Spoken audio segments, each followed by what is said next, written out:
여러분, 하나님께로부터 선물을 받는 날 얼마나 귀하고 감격스러운 그러나요?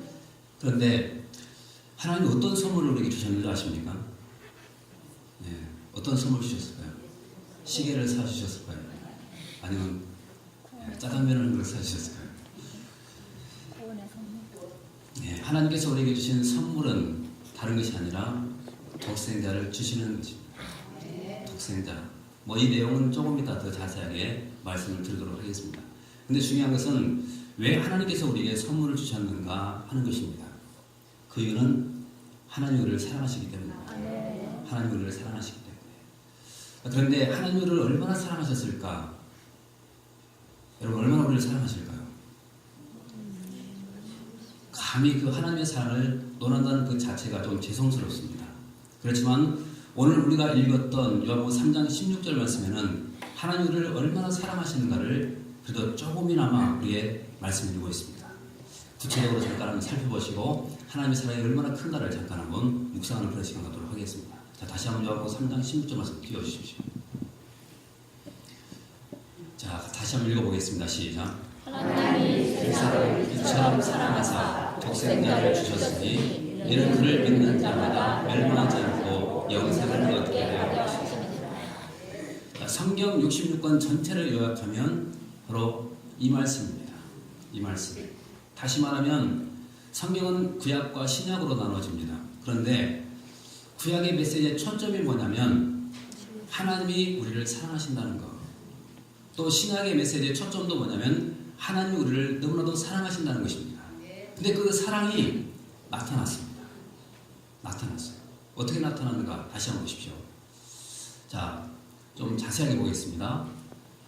요한복음 3장 16절 말씀 보시면 누가 사랑했냐 이것을 말하고 있죠. 자, 누구라고 말씀하죠? 하나님이라고 말합니다. 여러분, 하나님이 계실까요? 안 계실까요? 계십니다. 예, 하나님이 계시다고 믿으신 분들만 아멘 합시다. 아멘. 분명히 살아계십니다. 아멘. 여러분, 근데 하나님이 어떤 분이신가 하면 그분은 창조주입니다. 창조주. 여러분, 창조주라는 이 말이 무슨 말인가 하면 우리가 살고 있는 이 지구도 또 우리가 하늘을 바라보면 수많은 별들도 해도 있는데 이 모든 것을 다 만드신 분, 그분을 가리켜서 창조주라고 말합니다. 그런데 하나님이 이 모든 것을 다 만드셨거든요. 여러분, 세상에서 어떤 책이 또 어떤 학문이 감히 세상을 만들었다라고 주장하는 사람이나 책이 있겠습니까? 한 사람도 없습니다. 그렇게 주장하는 책도 없습니다. 근데 유일하게 성경만이 그리고 하나님만이 그것을 가르쳐주고 있는데 바로 하나님이 세상 모든 만물을 창조하셨다고 말씀하고 있는 것입니다.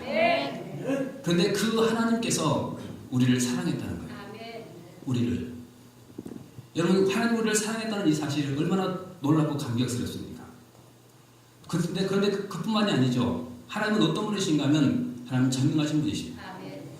여러분, 전능하다는 이 단어 앞에 하나님 불가능한 것이 전혀 없는 분이십니다.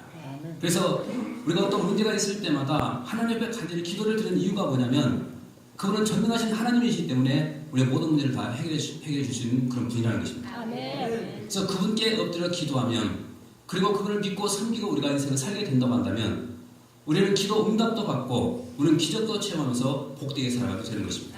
여러분, 예수 믿는 사람과 안 믿는 사람의 차이가 어디 있는 줄 아십니까? 예수 믿는 사람은 전능하신 하나님이 뒤에서 우리의 보호자가 되시고 우리의 백이 되어주시는 것입니다. 여러분, 하나님 우리의 백이 되어주신다는 것은 이거 어마어마한 큰 축복입니다. 저는 오늘 이 자리에 처음으로 나오신 분들 모두 그 하나님을 여러분의 인생의 백으로 삼고 인생을 꼭 살게 되시기를 주님으로 축원합니다. 그런데 그 하나님이 누구를 사랑했다고 말합니까? 세상을 사랑했다고 말하죠. 자, 근데 이 세상이라는 이 단어가 좀 나와는 전혀 상관없는 그런 단어처럼 느껴집니다. 근데 이 세상이라는 단어를 바꿔서 좀 우리가 부를 수가 있어요. 어떻게 바꿀 수 있냐면 내 이름을 넣어서 바꿀 수가 있습니다. 내 이름. 자, 그러면 좀 길어도 한번 세상이라는 이 단어 속에 내 이름을 넣어서 한번 같이 한번 쭉 한번 읽어보십시오. 어떤 의미가 되는가? 자, 시작. 하나님이 그 자리를 이처럼 사랑하사 독생자를 주셨으니 그를 믿는 자마다 멸망하지 않고 영생을 얻게 하여. 예. 자, 하나님이 누구를 사랑했다고요? 나를 사랑했다는 거예요.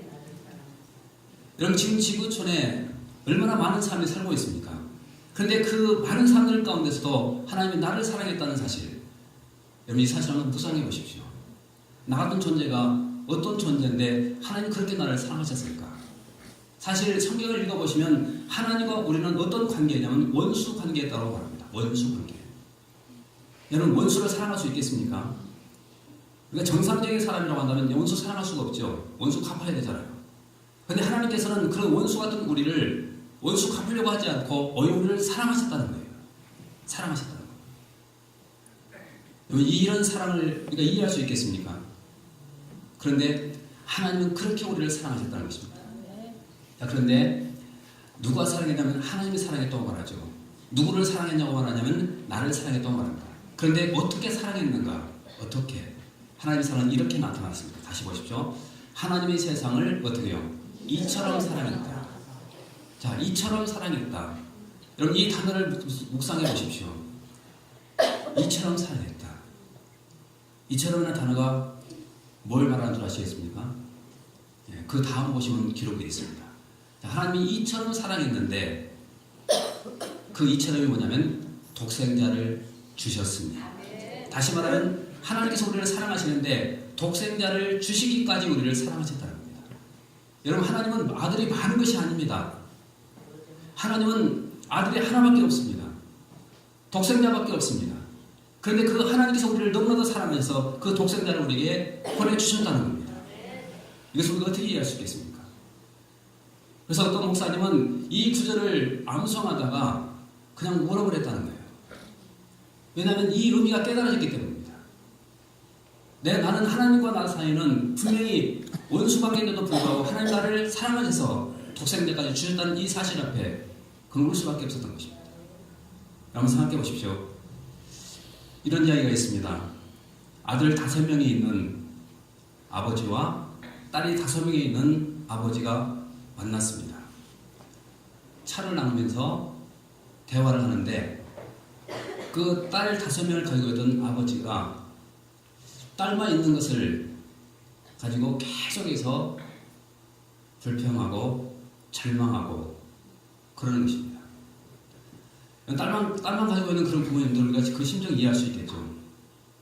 근데 그 모습을 본 아들 5명을 가지고 있는 친구가 너무나도 안타까웠어요. 그래서 이런 약속을 합니다. 그렇게 아들을 원하면 내가 아들 하나를 너에게 양자로 보내줄게. 자, 얼마나 기쁜 소식입니까? 딸 가진 입장에서는 그 소식이 너무나도 기쁜 소식이었습니다. 그리고 이제 두 친구가 헤어졌고 이제 집으로 돌아갔습니다. 아들 5명을 가지고 있던 그 친구가 저녁에 아들 5이 쭉 자고 있는 것을 보면서 누구를 보낼까를 이제 고민하기 시작합니다. 첫째 아들, 장남이기 때문에 안 됩니다. 보낼 수가 없습니다. 둘째 아들, 누구보다도 똑똑합니다. 큰 힘을 될 것 같아요. 그래서 안 됩니다. 참고로 제가 둘째입니다. 셋째 아들, 너무나도 약해요. 그래서 감기가 쉽게 걸리고 그리고 쉽게 아프고 병원 시설을 많이 합니다. 보냈다가는 그 친구가 너무 고생할 것 같아요. 그래서 셋째도 안 되고 넷째, 보내려고 하니까 얘는 너무 잘생겼어요. 제 아버지를 쏙 닮아서 도저히 보낼 수가 없는 것입니다. 안 되고 막내 5번째 보니까 너무 사랑스럽고 귀여워요. 막내가 5명을 쭉 눕혀놓고 누구를 보낼까를 고민하는데 첫째도 안 되고 둘째도 안 되고 5명이 다 안 되는 거예요.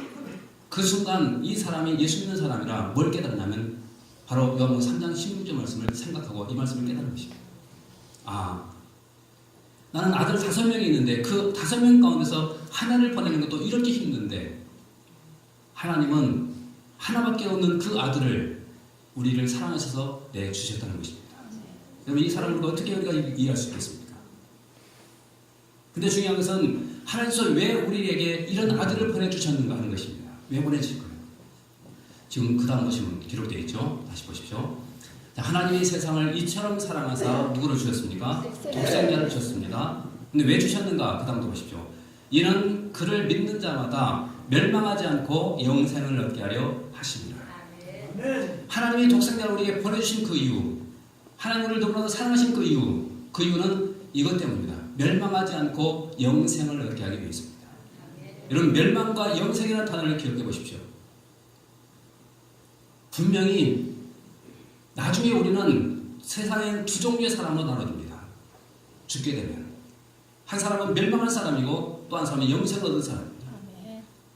그런데 중요한 것은 영생을 얻을 수 있는 비밀이 여기 기록되어 있는데 믿는 자마다 누구를 믿는다는 것이죠? 예수님을 믿는 자마다 멸망하지 않고 그들은 영생을 얻는다는 것입니다. 그래서 예수 믿는 사람들은 영생을 얻지만 안 믿는 사람은 결국 멸망한다는 거예요. 여러분, 멸망한다는 이 말이 가볍게 들리십니까? 한번 생각해 보십시오. 이 멸망이라는 이 단어가 우리가 가볍게 느껴지는가? 얼마나 이 단어가 무서웠으면 여러분, 하나님이신 그 예수님께서 사람의 몸을 입고 있다고 보셨겠습니까?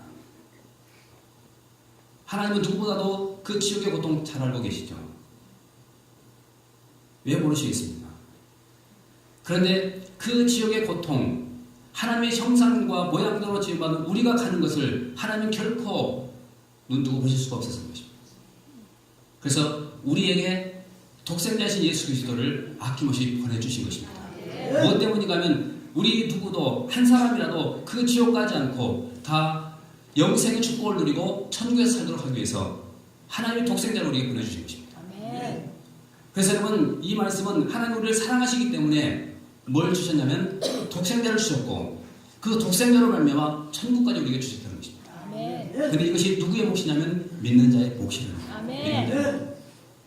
그래서 우리는 예수 믿는 그 이유가 바로 여기에 있는 것입니다. 예수만 믿으면 우리는 천국을 아예 영원한 기업으로 누리게 되는 것입니다. 얼마나 좋습니다. 여러분, 천국이 얼마나 좋은지 다 아시죠? 그곳은 눈물도 없고 아픔도 없고 고통도 없는 것입니다. 그런 곳에서 영원토록 살게 된다는 이 사실 얼마나 감사하고요. 그 천국을 우리에게 주신 것은 바로 하나님의 사랑 때문입니다. 여러분, 다시 한번 이 하나님의 사랑을 한번 묵상해 보십시오. 영상 잠깐 한번 보겠습니다.